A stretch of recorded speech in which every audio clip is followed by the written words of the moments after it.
Hey guys, Mitch with Big Dog here. A question that we get quite often is, will my solar system cause roof leaks?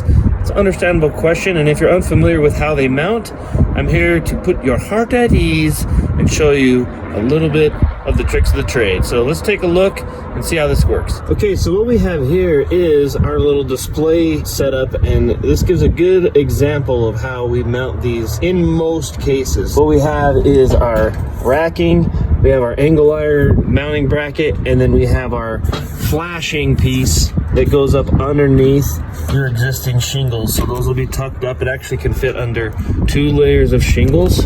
So all the water runs off and flows down just like any other piece of flashing on your roof or vents or whatever you have on your roof that roofers would install. So there you have it. That's how they're installed. That's how we prevent those leaks. There's always going to be a little risk, but you should feel very comfortable with the way those are set up. We've had very, very few problems. In fact, less than 0.1% of our installs have had any sort of roof leaking issues. So you're in good hands with Big Dog. See you later.